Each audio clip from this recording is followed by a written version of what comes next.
Let me refresh. Okay. I don't see anything yet.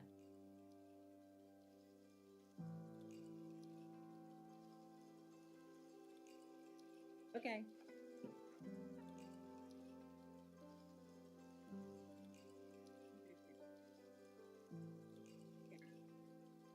I don't see anything yet.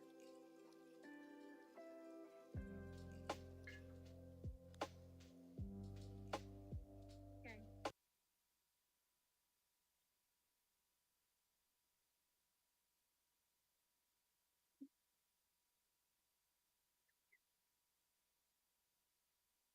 I'm here.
Please remain standing as our recent graduate, Danielle Simpson, class of 2022, sings the national anthem.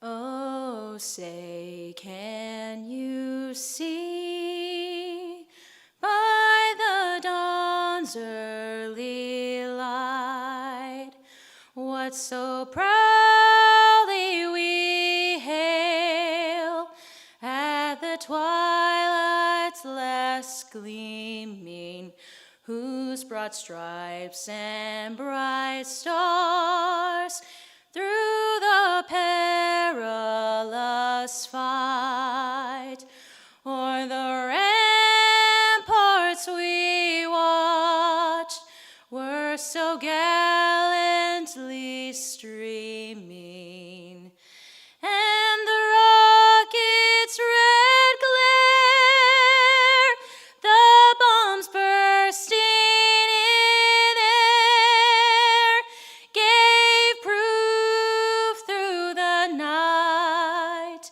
that our flag was still there. Oh, say does that star-spangled banner yet wave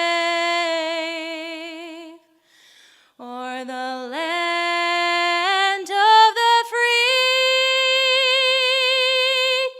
and the home of the brave?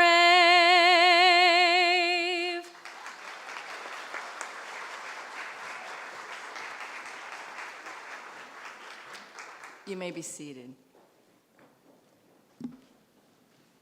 Thank you, Danielle. Beautiful as always. Good evening. I am Dr. Diane Lynch, and I am the president of Stevens College.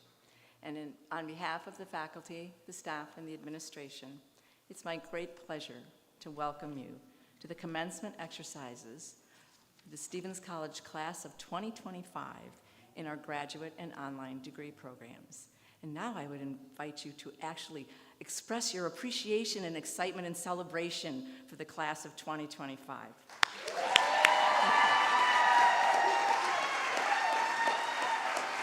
Okay. I can always tell what kind of a ceremony we're going to have by that first response, so nicely done. I would like to take a moment to recognize the active duty military and veterans among us today. I ask that all of the veterans and military personnel here with us please stand so we can thank you for your service.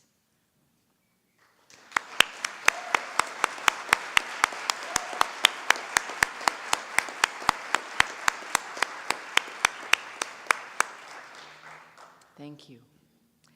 I'd like to begin our formal program by introducing the members of the platform party. This is the platform and this is the party. Dr. Leslie Willey, Vice President for Academic Affairs, and Dr. Eric Marks, Associate Professor in the Psychology Program of the Women's College and Faculty Chair, who is serving today as our Head Marshal. I'd also like to thank our remarkable and committed staff, including the entire Commencement Committee, and particularly Alicia McKee in the Office of Academic Affairs. Alicia has attended to every conceivable detail you could imagine. And today we were all exhaling, which meant she did a good job. Please join me in acknowledging these remarkable members of our community for their contributions.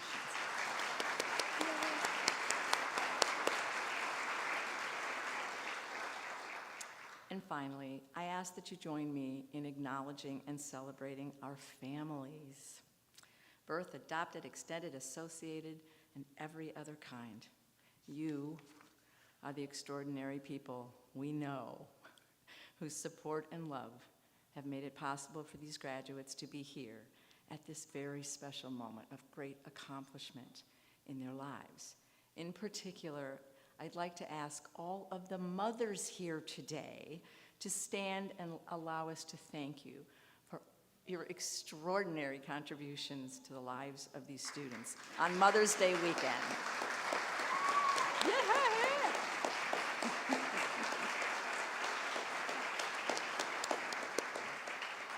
Happy Mother's Day. And now, please join me in welcoming Dr. Leslie Willey to the podium.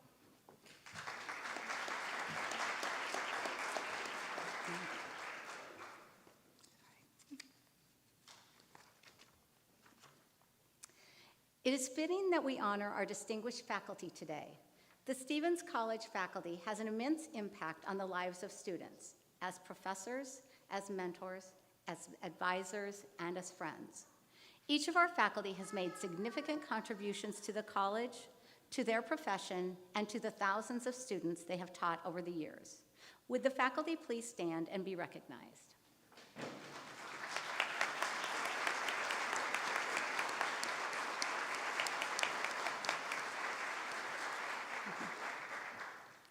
It is also my pleasure to introduce one faculty member who demonstrates excellence in service to Stevens College and the broader community. The recipient of the 2025 Graduate Program Service Award is Dr. Kendra Shoge, Assistant Professor in Counseling. Kendra, please stand.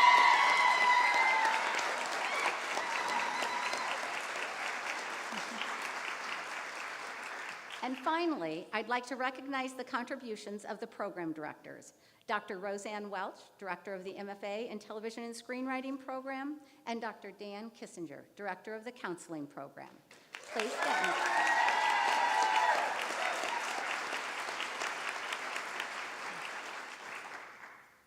It is now my pleasure to introduce our commencement speaker for today, Shannon Dobson Fapiano.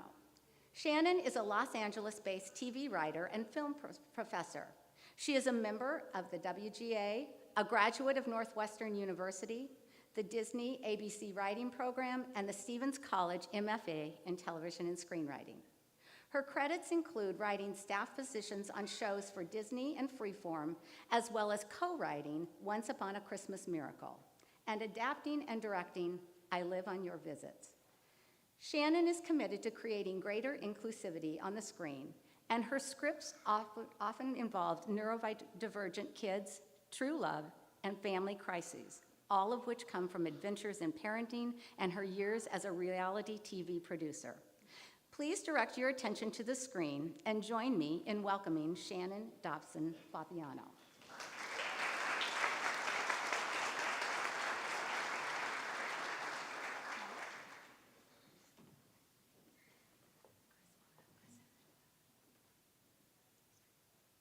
Good afternoon.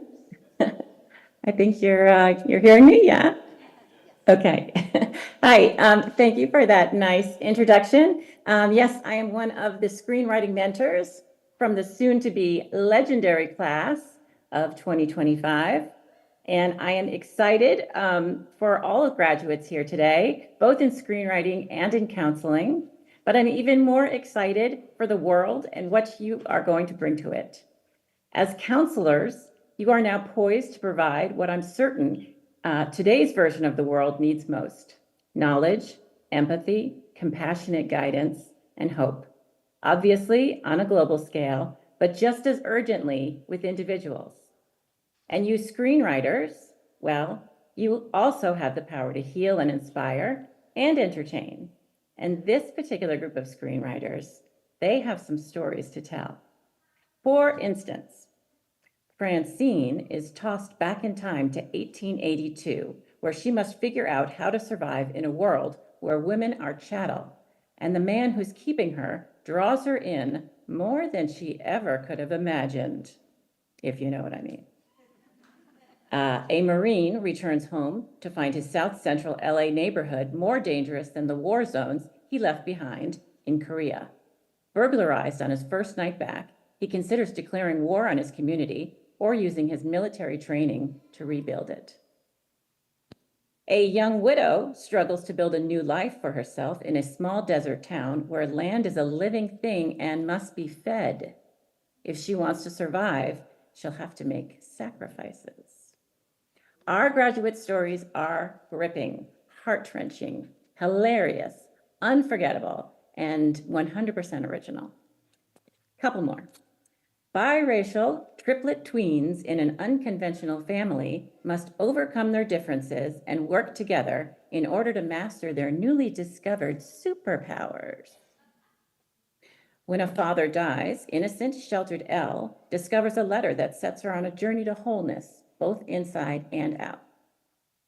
When she accidentally murders a prolific serial killer dubbed the Pentameter, a struggling poet must continue killing in order to access the surprising emotion that finally gets her published. I have a theory about writers, and from what I've encountered with this group, there are no exceptions. My theory is that writers exist in a universe that is infinitely more interesting than the standard one. Our universe has layers of meaning, strata of subtext, clusters of comedy, and pockets of deep emotion. Everywhere we look, we see heroes and heroines, sometimes lugging around great sacks of pain, but always trying to rise to the challenge of becoming better human beings for themselves and for others. Perhaps not unlike some of the folk that seek out counseling. A couple more stories. A 12-year-old black girl and a diva cow fight racial tension to save her family's farm in a first cow in flight contest. It's 1885, and the lives of 3 young women weave together as they struggle to survive racism, misogyny, and life in the tinderbox called Seattle. A very timid gerbil, Obie, is content as Rachel Armstrong's pet until one summer, the Armstrongs go on vacation and no one shows up to feed the pets. Obie must embody the courage of her namesake, Obi-Wan Kenobi, break out of her cage and adventure through the rest of the house. That one's a true story. I don't know. Now listen, it is no secret that these are tough times for the old entertainment industry.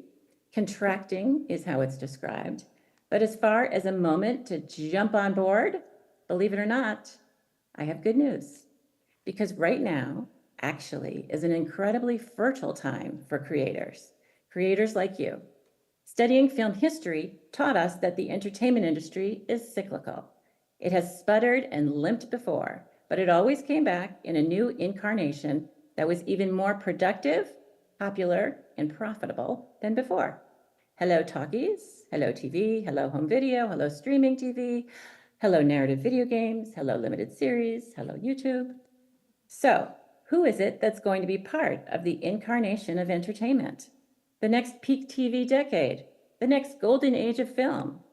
Who's always left standing after upheaval? Well, yes, the cockroaches, but also the artists. And that's you. And your artistry is what you've been nurturing and putting into practice these last 2 years in the program. Hooray! As for the counseling grads, we need you bad. We need you real bad. Projections show significant growth in jobs for mental health professionals in schools and pretty much everywhere else too. So, onward, congratulations to the Stevens College class of 2025, MFA in TV and screenwriting and MED in counseling. You've got the goods. Now get out there and do some good. Thank you.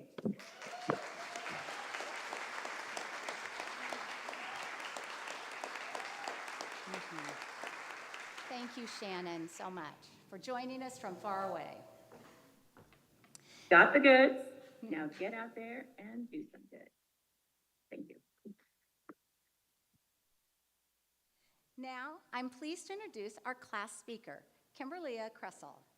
Kimberlia is an LA-based TV writer and filmmaker who has sold and developed TV projects with ABC Signature, Automatic, Danny Rose Media, Diga Studios, Dynamic Television, Escape Artists, Miloho, MGM Orion, Pariah, and UCP. Her directorial debut film, Jackrabbit Homestead, premiered at the Outshine Film Festival in Miami, where it received the Audience Award for Best Short, and it continues to collect awards and praise at festivals around the world. She is currently adapting Sidney Graves' novel, The Arizona Triangle, into a series of 3 arts entertainment. Kimberlia also serves on the screenwriting faculty of Western Colorado University's graduate program in creative writing. Before I invite Kimberlia to the stage, I would ask that her family please stand and be recognized.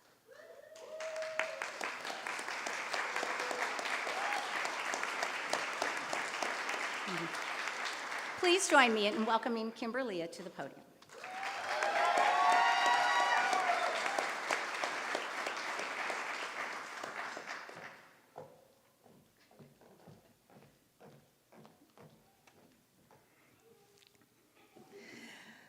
When I accepted this honor of addressing my fellow MFA in TV and screenwriting graduates, I was told that I would also be addressing the graduates receiving their Masters of Education degrees in clinical mental health counseling and school counseling.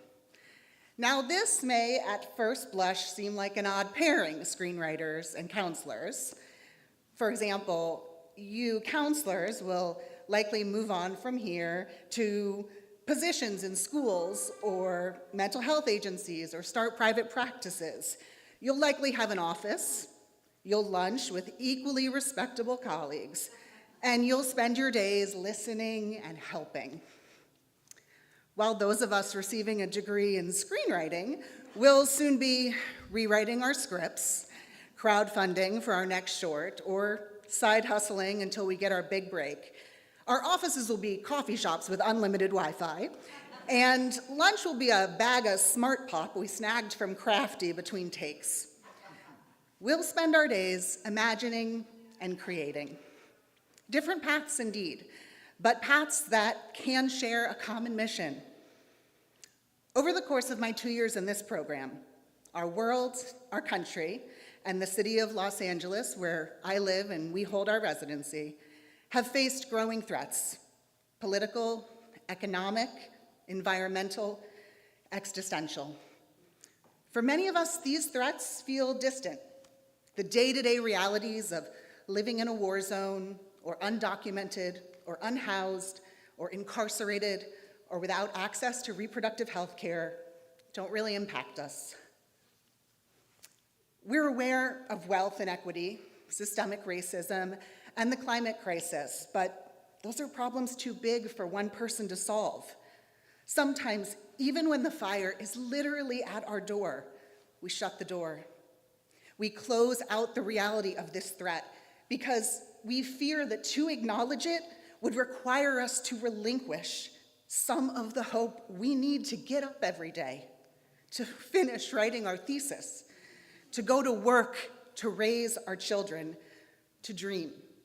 And we need to dream. So, how do we hold both hope for the future and an awareness of our present circumstances? I don't believe the answer can be to shut our eyes or to close our doors. Instead, I believe we must choose to open our hearts. We must choose empathy.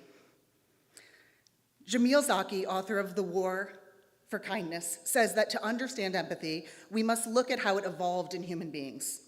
We have to examine our Paleolithic beginnings when humans moved in small groups, and everyone they encountered was familiar and similar to them. Zaki explains that even now, empathy comes most naturally when those rules are in place. We care up close, when we can see suffering or joy on someone's face, and when we can be seen. But our world is much bigger and larger than our Paleolithic predecessors. We live globally, yet isolated behind screens, anonymously online. We form opinions about people we've never met. We argue with acquaintances on Facebook. We draw lines in the sand, and we point to those on the other side as the problem. A billionaire recently said that America's weakness is empathy. And out of all the dumb things that billionaire has said and done, including giving us the Cybertruck, that might be the dumbest. Because empathy is actually a magic wand that can transform apathy, antagonism, and isolationism. Counselors, you have already chosen this path of empathy, and nothing could be more noble or necessary at this moment. It will undoubtedly be hard. You will have days when the suffering of your students, your clients, your world will be too much to shoulder. But you will have other days, many other days, when you ask the right question, when you provide the sage wisdom, when your mere presence, your open-heartedness, your empathy is the difference between hope and despair. You have elected to put yourselves on the front lines for a battle for humanity, a struggle between cruelty and kindness, idleness and activism, apathy and empathy. For this, we all thank you. But we owe you more than gratitude. We owe it to you to do our part as well. As screenwriters, we can also choose a path of empathy. In fact, we already started down that path when we selected this program, one that explored screenwriting through a female gaze, one that amplified underrepresented voices and asked us to unearth the histories of often overlooked artists. And as we learned to tell our stories, we were also listening. We heard the whistle of Karen Silkwood, the call to action of Norma Ray, the silent courage of Terry Malloy. Through a history of film, we came to understand the struggles of field workers in Florida, miners in New Mexico, single mothers in Harlem, and undocumented women in LA. We confronted the realities of war through pacifist Quakers in the Civil War, disillusioned soldiers during World War I, and disabled veterans in the aftermath of Vietnam. We experienced love through the hearts of tramps and princesses, outlaws and prize fighters, forgotten film stars, and flawed expatriates. And as we journeyed with these characters, we asked ourselves, what would we have done? Would we have blown the whistle, taken the punch, boarded the plane, stolen the bicycle? At times, these movies made us feel seen. At their best, they made us see anew. This is the power of cinematic storytelling. It inspires empathy. Film and television offer us the opportunity to understand life experiences beyond our own. They expose for us the universal in the unknown other. And in doing that, they bring us together. They make us more compassionate. They open our doors and our hearts. They beg us to have courage and inspire us to have hope. So as we venture off to write our own stories, let us do so with reverence for this immense power. Write as an act of rebellion. Write as an act of love. Write to bridge divides. Write to incite change. Write to inspire empathy. And while you're at it, write to give these counselors something good to binge at the end of very long, hard days. Before I wrap up, I'd like to thank Dr. Welsh for her fearless leadership and passionate advocacy for this program and its writers. I would also like to acknowledge Dr. Kissinger, who I am told leads with unparalleled kindness and compassion. On behalf of both cohorts, thank you to all of our faculty and mentors for your insights, guidance, and patience. To President Lynch, thank you for your years of service and commitment to the legacy of Stevens College. To our families and families, specifically my parents and my partner Annie, thank you for your unwavering support, your endless proofreading, and your infinite understanding as we ignored phone calls, date nights, and dirty dishes to complete our degrees. To my cohort of screenwriters, thank you for your wild imaginations, your generous spirits, and your commitment to the representation of lesbian vampires.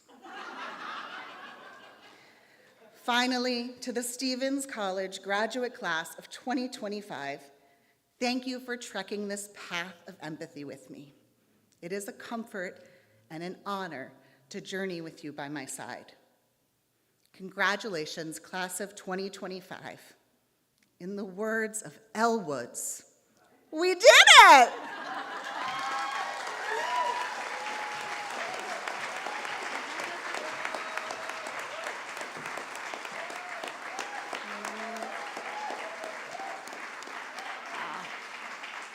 Thank you so much, Kimberly, and congratulations.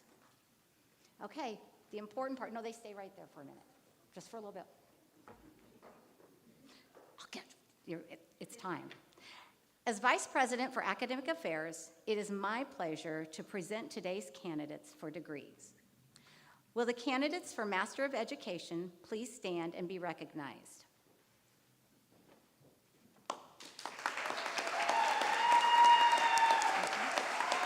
You can sit down. You can sit back down. Will the candidates for Master of Fine Arts please stand and be recognized?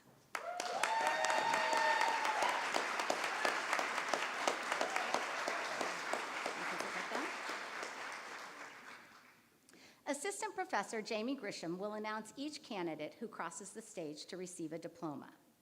Before Professor Grisham begins, I ask that all candidates for degrees stand so that President Lynch may confer your individual degrees.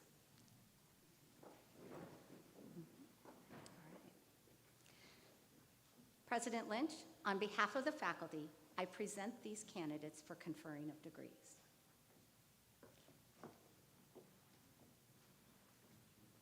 Sit in it just for a minute. No, you don't have to sit down. I don't mean that. I mean in the moment. Sorry, I should have been more clear. By the authority of the state of Missouri, given to the trustees of Stevens College and entrusted to me by them, I hereby award to you, upon recommendation of the faculty, the degrees that you have earned during the course of your studies at Stevens College, with all of the rights, privileges, and responsibilities thereunto appertaining, in token whereof you shall be given diplomas. Graduates, you may now move your tassels from right to left. Let's give it up for the class of 25. Woo-hoo! Woo-hoo! Oh, come on, you can do better than that.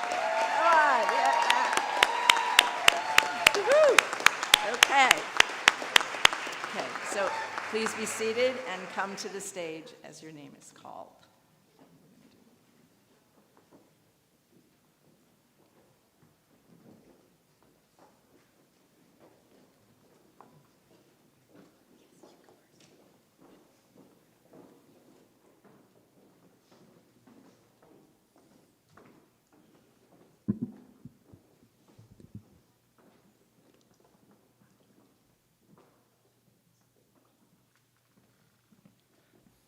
Marissa Collado, Master of Education in Counseling.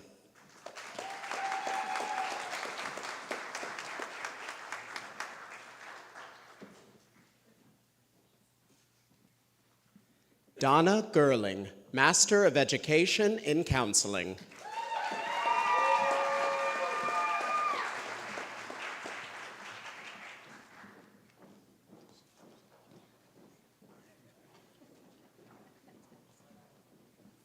Erin Gruenberg, Master of Education in Counseling.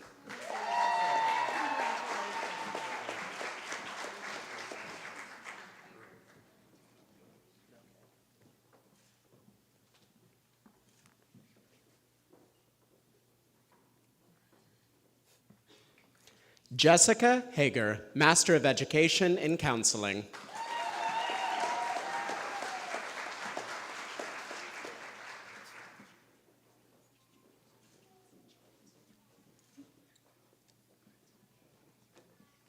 Natasha Cora Jeekins, Master of Education in Counseling.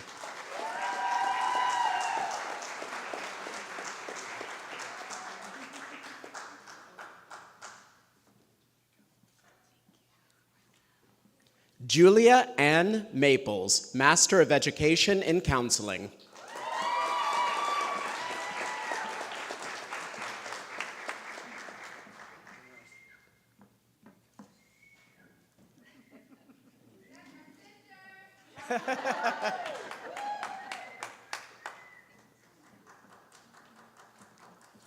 Brenner David Smith, Master of Education in Counseling.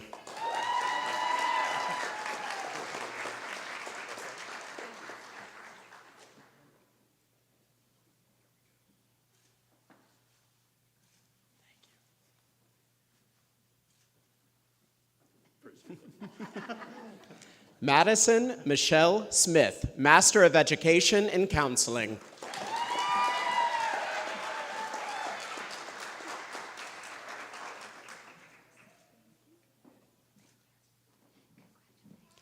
Carly Jean Wilson, Master of Education in Counseling.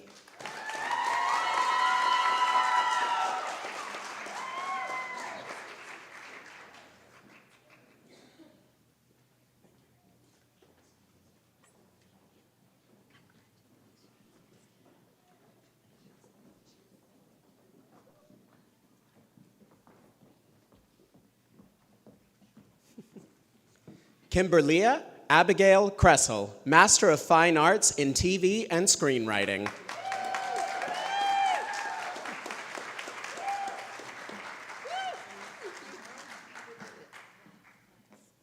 Iris Almaraz, Master of Fine Arts in TV and Screenwriting.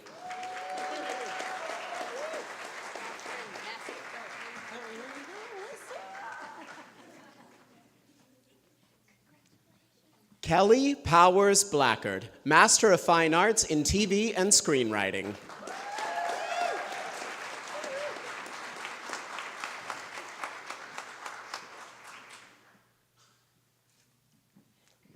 Emma Delaney, Master of Fine Arts in TV and Screenwriting.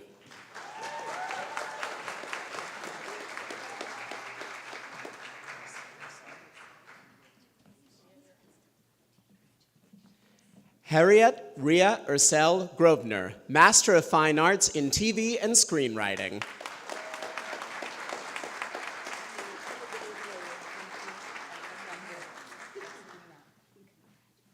Abby Patrice Heller, Master of Fine Arts in TV and Screenwriting.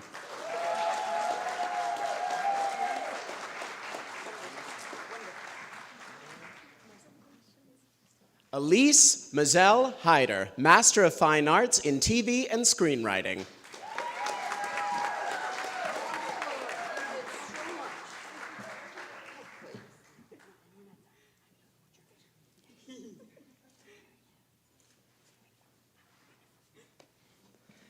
Imani Dejour Johnson, Master of Fine Arts in TV and Screenwriting.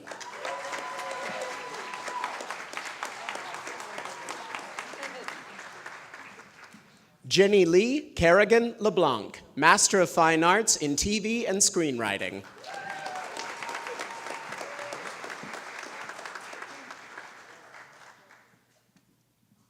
Trisha L. Nelson, Master of Fine Arts in TV and Screenwriting.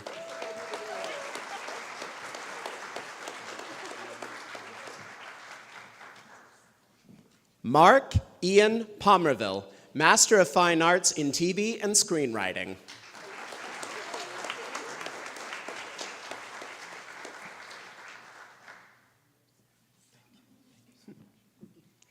Mickey Small, Master of Fine Arts in TV and Screenwriting.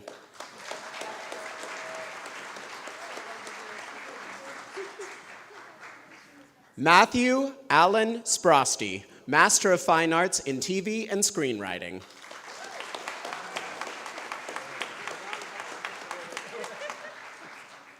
Laura Bethany Strong, Master of Fine Arts in TV and Screenwriting.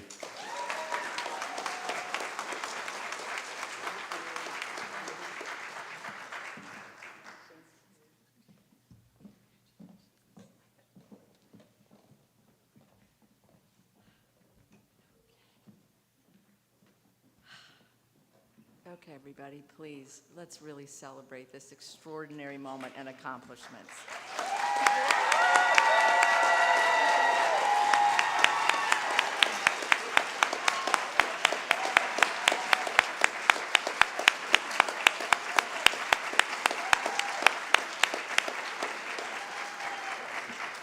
You are a small group, but clearly you are mighty. So, there are, some of you acknowledged, and thank you very much. I'm retiring after 16 years. And so, I know, right? Well, mixed, but yes. And so I have attended and been a part of 4 of these ceremonies every year for 16 years, so you can do the math. And this has been one of the funnest. I really mean it. And that was a rockin' speech. Everybody, both of you. But I mean it. And I had read it, and you might notice that I did, some of you may have noticed that I follow along in my own binder, because one time I got up at great big commencement, and I opened the binder, and it was last year's script. So I take mine along. So I had read it, but it was all in the delivery. I'm telling you, it was awesome. So now I'm a little intimidated, but I'll be fine. Okay. So there are many amazing benefits of being the president of Stevens College. Many. I can't even count them. And one is that I never get parking tickets on campus. No small thing. I have a parking place, got my name on it. Another is that I have found the job I urge you all to insist upon. One that challenges, inspires, exhausts, and enriches me every single day. One that is my life's work. And third benefit is that I get to be one of the people who speaks to you today, actually the last person. So I will keep it brief. My job here is to give you a charge. Yes, it's like the robes, it's tradition. I'm supposed to send you off with some great words of wisdom that will resonate specifically and individually and personally and wholly and inspirationally with every single one of you. Right. So, it's a daunting assignment, of course. As it turns out, I'm tempted to say what our speakers said and then sit down. But I'm not going to, so don't get your hopes up. It's okay. But really, what else could I say that would better express what it means to be a Stevens graduate? What I am going to say is perhaps a little bit of a reiteration. You are here to start your next adventure.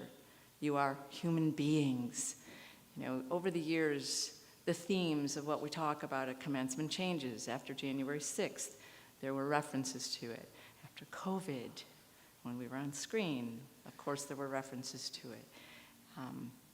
Today, we're talking about AI and what does it mean to be human. We're also talking about commencement, and commencement, big surprise, is about what? Commencing. Like, it's a line, it's a goal that you've reached, it's the next thing, it's looking to the next thing. It's time to commence. But I am here to tell you, don't do that until June 1st. Between now and June 1st, and I say this my whole heart, I went to graduate school when I was 42. I had 4 children, one of them 6 months old. I've been there, I know. And I will tell you, you need a break.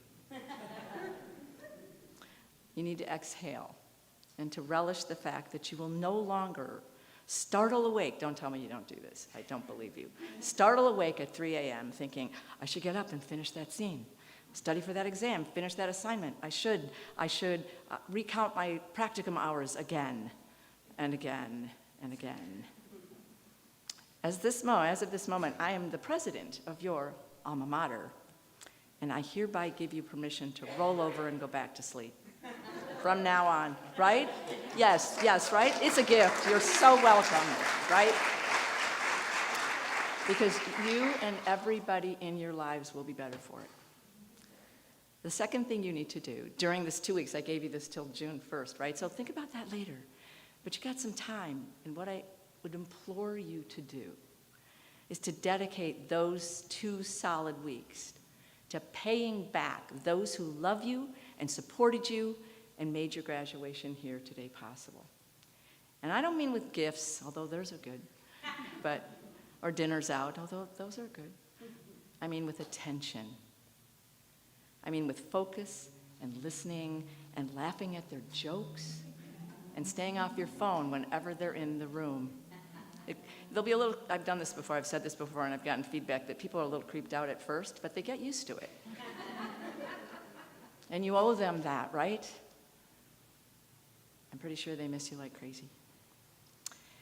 And you know, as humans, counselors will know this better than I, we have a bad habit of saving our worst for the people we love most. Sometimes we're nicer to people we meet in an airport than we are to this person we're on the phone with, at home. Because they love us, and they will forgive us for our sins and our omissions.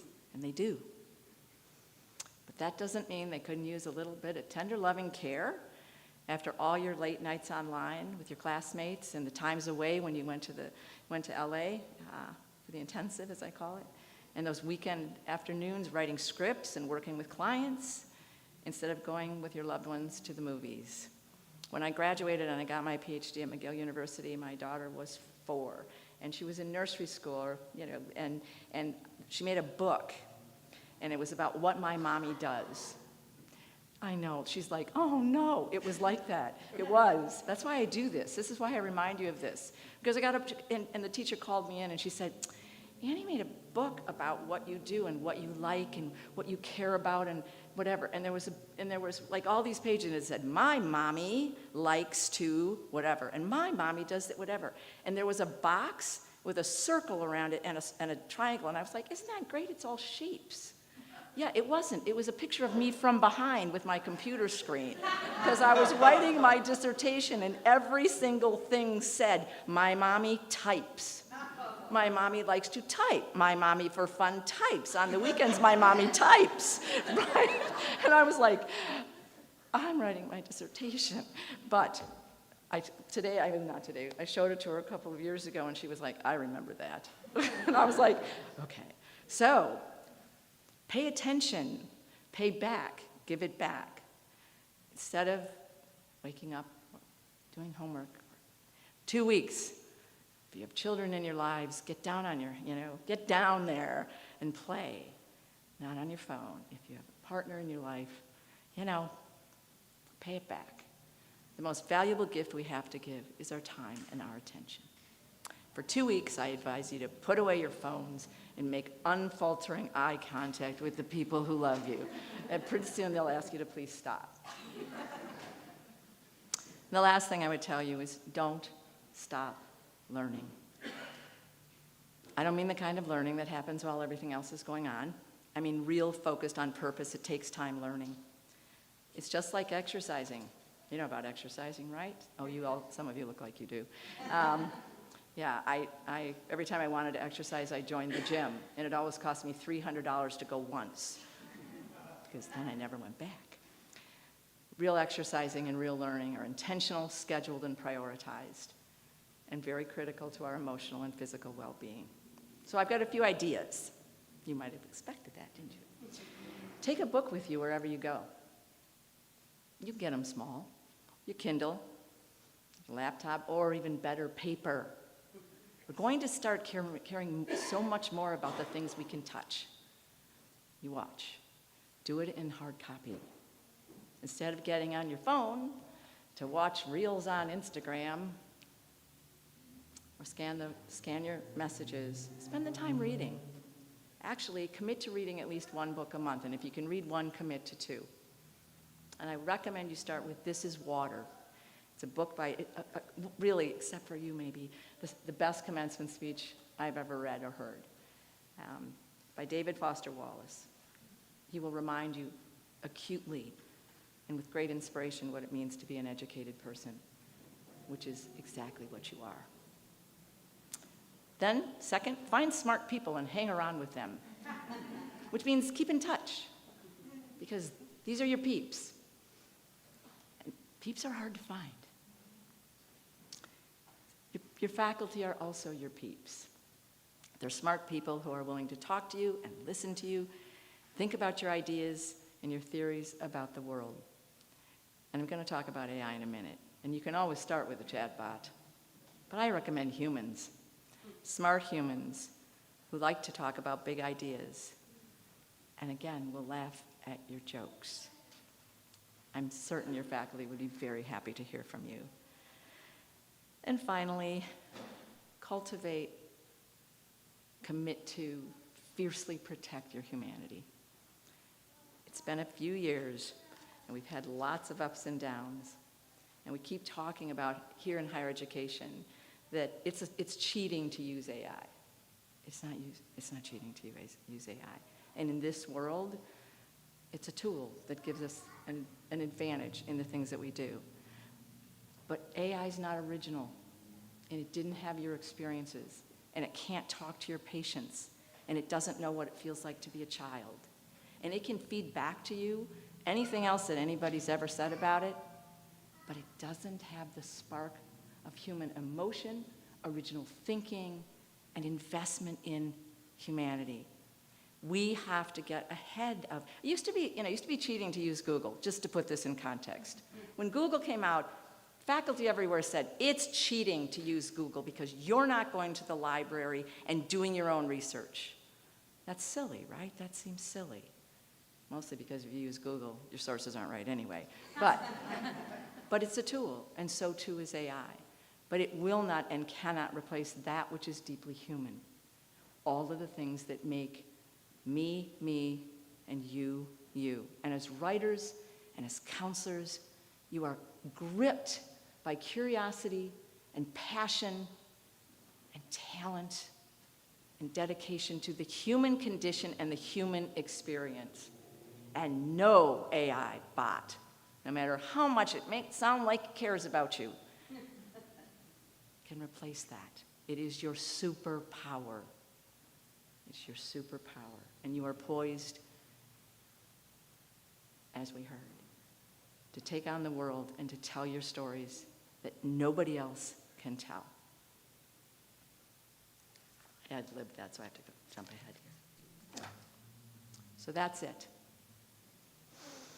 Read and read and read. You cannot be an educated person who doesn't read. That's an oxymoron. If you read, you'll know what that means.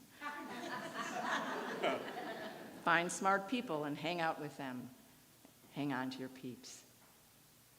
Cultivate and embrace your humanity. And turn off your phones for the people you love. You have achieved an accomplishment that 14% of people in this country ever achieve. You've earned a break, and I hope you take it. Cultivate eye contact. Get down on the floor with your kids. Listen to your partners. Laugh at their jokes. Because that, too, is what it means to be human. I wish you all the best. It's been a pleasure and a privilege to be a part of your special moment. Congratulations. Thank you.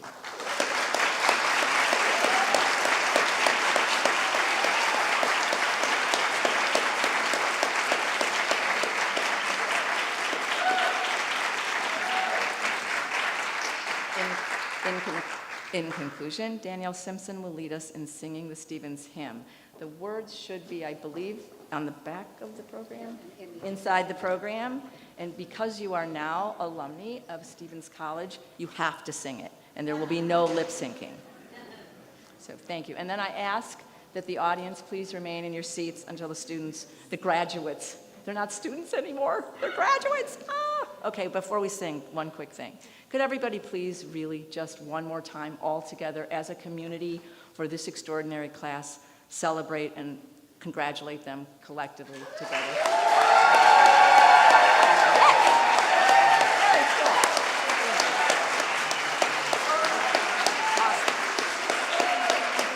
Okay, awesome. You're a good crowd. Okay, again, please remain in good crowd. Please remain in your seats until the graduates have processed out. Processed out. Thank you.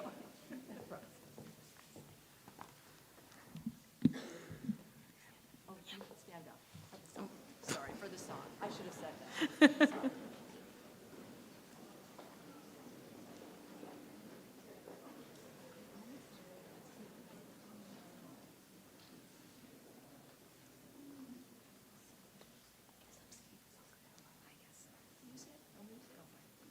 She's going to sing it a cappella. I think I can do it. We'll help. Stevens are Stevens, hail to